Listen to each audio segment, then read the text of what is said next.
साधु साधु। नमो तस् भगवतो अरहतो सम्मा संबुद्दस्स। नमो तस् भगवतो अरहतो सम्मा संबुद्दस्स। नमो तस् भगवतो अरहतो सम्मा संबुद्दस्स। साधु साधु साधु। पूजनीय गुरु भंते जी को हमारा प्रणाम है। साधु साधु साधु। श्रद्धावान उपासक उपासियागण, हम लोग अभ्यास कर रहे हैं लक्खन संयुक्त का, संयुक्त निकाय के दूसरे पुस्तक में। इसमें आज हम लोग अभ्यास करेंगे चौथे सूत्र का। हमने 3 सूत्र अभ्यास किए हैं ना, आज चौथा सूत्र है।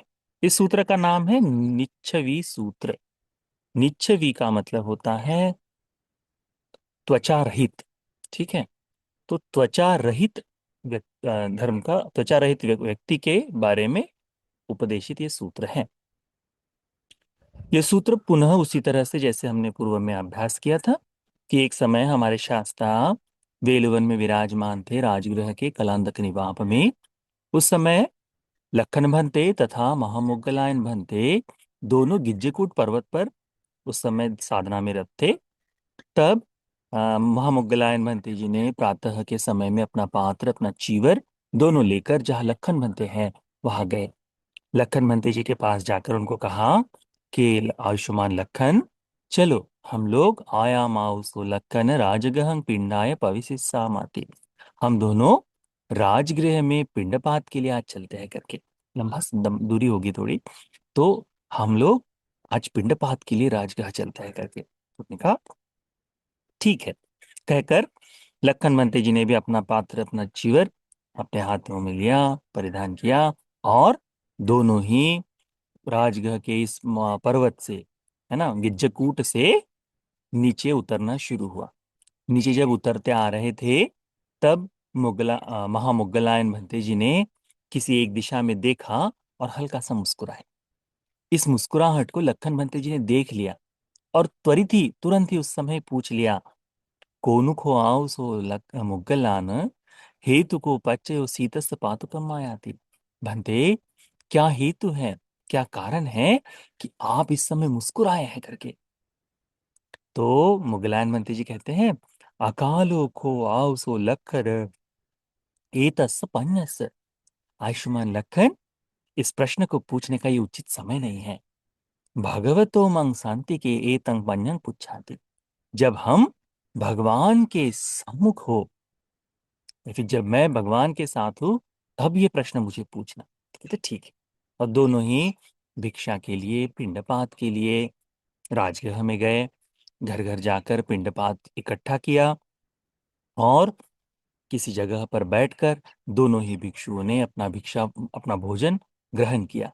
भोजन करने के पश्चात, दोपहर के भोजन के पश्चात, वे दोनों ही लखन भंते तथा महामोगलायन भंते भगवान जहाँ विराजमान थे वहां गए। जाकर भगवान बुद्ध जी को नमन किया। नमन करके एक और बैठ गए।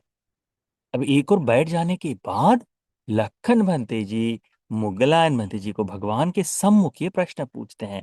कहते हैं कि भंते इधायस्मा महामोगलानु, कि ये, हाँ आयुष्मान महामोगलायन जी, गिज्जकूटा पब्बता अवरोहंतो अन्यतरस्मिन् पदे से सीतंग पत्वा काशी। जब गिज्जकूट पर्वत से नीचे उतर रहे थे, तब स्मित हास्य को आप मुस्कुराए थे। कौन को आओसो मुगल्लान को हेतु कुपच्चयो सीतस्य पातु कम्मायाति। कि क्या कारण था, क्या हेतु था कि आप मुस्कुराए करके। तो अब किसके सम्मुख पूछा है? भगवान के सामने पूछा है। तब मुगलान मंत्री जी उसका उत्तर देते हैं। मुगलान मंत्री जी कहते हैं, इधाउसो इदाहं आउसो गिज्जकूटा पब्बता ओरोहंतो अदस्सं। जब मैं गिज्जकूट पर्वत से नीचे उतर रहा था, तब मैंने देखा निच्छविं पुरिसं वेहा संग गच्छति। त्वचा रहित पुरुष को, यानी इस व्यक्ति, इसका शरीर कैसा है? पुरुष का शरीर है, ठीक है। तो यह त्वचा रहित है, किसी व्यक्ति की चमड़ी ना हो, बिल्कुल बिल्कुल ऊपर की चमड़ी नहीं, तो केवल मांस, उसकी मांसपेशियां, उसका हड्डी का वो अस्थिपंजर जो है वो दिखाई देगा, बिल्कुल त्वचा रहित इस व्यक्ति का पुरुष विहासं गच्छन्तं, आकाश में जा रहा था, ठीक है। कौन जा रहा था? पुरुष जा रहा था। यहाँ कहा है पुरीसंग। तमेनं गिज्झापि काकापि कुललापि अनुपतित्वा अनुपतित्वा वितच्छन्ति विराजन्ति। कहते हैं कि इस पुरुष को गिद्ध, चील, कौवे नोच रहे थे, पंजों से पकड़ रहे थे, इसका एक एक मांस खींच रहे थे, उसके ऊपर ही जाकर बैठ रहे थे, है ना। सो सुदं अट्ठसरं करोति, जिस कारण से इसके शरीर में बड़ी तीव्र ऐसी पीड़ा हो रही थी, और यह रो रहा था, चिल्ला रहा था, आक्रोश कर रहा था। ये पुरुष कैसा जीव, कैसा दिख रहा होगा वो जीव, कैसा दिख रहा होगा, है ना, कि वह व्यक्ति।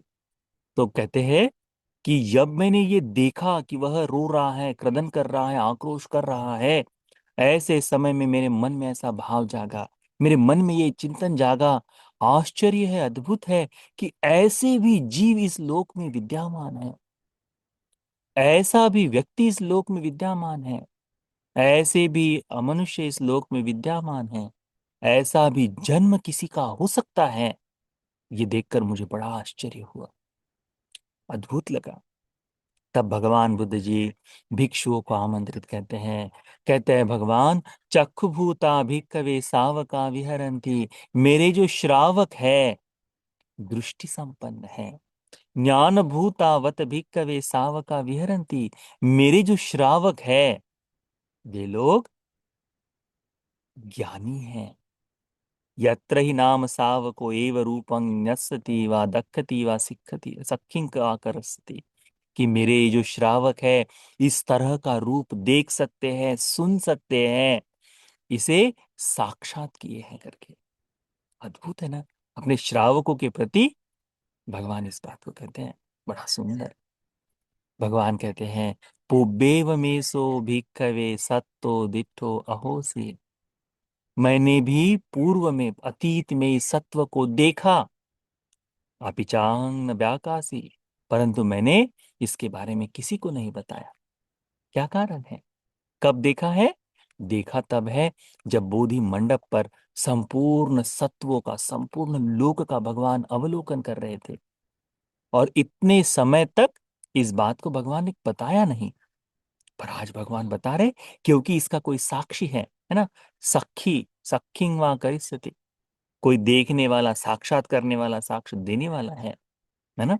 तो इसीलिए आज भगवान कहते हैं कि मैंने बताया, तब नहीं बताया, इसका कारण कहते हैं कि यदि मैं ये बात कहूं और इस बात पर कोई विश्वास न करे, तो ये उस व्यक्ति के दीर्घ काल के लिए, दीर्घरत्तं अहिताय दुखाय, उस व्यक्ति के दीर्घ काल तक अहित और दुख के लिए होगा, दुख के लिए होगा। बुद्ध की बात को न मानना बुद्ध के लिए कोई हानि कर सकता है क्या? नहीं। परंतु बुद्ध की बात को न मानना दूसरों के, उस व्यक्ति के लिए दीर्घकाल की हानि के लिए, उस व्यक्ति के लिए हानि होती है। ये पूर्ण शासन बुद्धवाणी पर ही तो टिका हुआ है। इस शासन को यदि बुद्धवाणी पर विश्वास न हो, न माने, तो क्या इस बुद्ध शासन में कुछ कर पाएगा? कुछ नहीं कर पाएगा। पहनने के लिए काषाय वस्त्र पहने तो अनेकों लोग हैं, है ना। जीवन जीने के लिए सन्यासी का मार्ग अनेकों जीवन जी रहे हैं। कहने के लिए धर्म की बात, अनित्य अनात्म की बात तो सभी कर रहे हैं, परंतु ये जो बुद्धवाणी से अवनत होकर, बुद्धवाणी से झुककर बुद्धवाणी का चिंतन मनन करते, उसके अनुसार जीवन जीने वाले लोग अल्पमात्र हैं, बहुत कम है। उसको जानना चाहिए। ये बुद्धवाणी विशेष है ना। तो भगवान कहते हैं कि मैंने ये बात तब नहीं बताई, क्योंकि यदि मैं बताता और इस पर विश्वास न होता तो क्या होता, उसके लिए दीर्घकाल के लिए अहित और दुख के लिए होता। भगवान कहते हैं, ये सो भिक्खवे सत्तो, ये जो भिक्षु सत्व है, यह इमस्मिंग राजगहे, इस राजगह में, ओरंभिको अहोसी। भेड़ जो है ना, बकरी नहीं, भेड़, जिसका ऊन निकाला जाता है ना, वुलन जिससे बनता है, तो भेड़ को मारने वाला था, भेड़ों को काटने वाला था। तो क्या करता था, भेड़ों का ऊन निकाल कर उसका चमड़ा अलग करता था, और चमड़ा अलग करके चमड़े को बेचने के लिए वह अलग से प्रयास किया करता था। तो उसको देखते, भेड़ देखते उसके मन में पहले इसका चमड़ा मुझे चाहिए, इस तरह का जो भाव आता है, उस कारण से कहते हैं भगवान कि ये भेड़ों का चमड़ा निकालने वाला था, मांस को बेचने वाला था।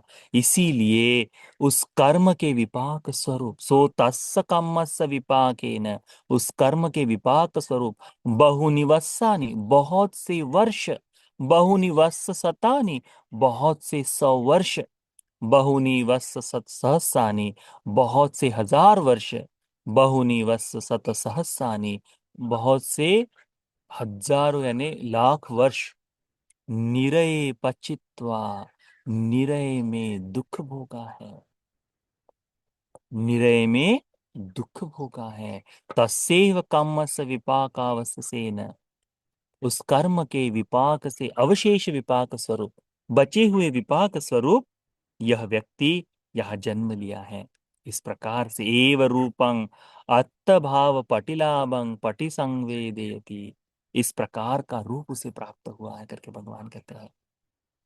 अद्भुत है, अद्भुत है हमारे शास्त्र का ज्ञान, अद्भुत है हमारे भगवान बुद्ध जी को बोधि मंडप पर प्राप्त हुआ ज्ञान। इन सभी, इस कर्म के विपाक को ये जो बता रहे भगवान, ये कहाँ के बारे में बता रहे, ये बता रहे राजगह नगर में, राजगह में जो इस तरह का कर्म करता था, तो क्या इस तरह का पाप कर्म करने वाले लोग केवल राजगह में ही थे? नहीं, पूरे विश्व में है। सोच कर देखिए, इस पूरे विश्व में कितने ही ऐसे जीव, कितने ही ऐसे प्रेत, कितने ही अनेकों प्रकार का दुख भोग रहे होंगे, परंतु ये सामान्य 4 महाभूतों से उत्पन्न पृथक जनों की आंख या सामान्य आंख इस रूप को देख नहीं सकती, इसीलिए हमें विश्वास नहीं होता। क्यों? कर्म को नहीं जान पाते। कर्म को जान जाए कोई, तो वह व्यक्ति बुद्धवाणी पर विश्वास उत्पन्न कर सकता है।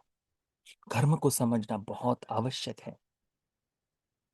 इसीलिए इस लक्षण संयुक्त में आने वाले इन सूत्रों को कर्म और कर्म विपाक के स्वरूप से चिंतन करो, कि यदि ऐसा कोई पाप कर्म मुझसे हो जाए, ऐसा कोई कर्म मैं कर लूं, तो यही विपाक मुझे भी भोगना पड़ सकता है।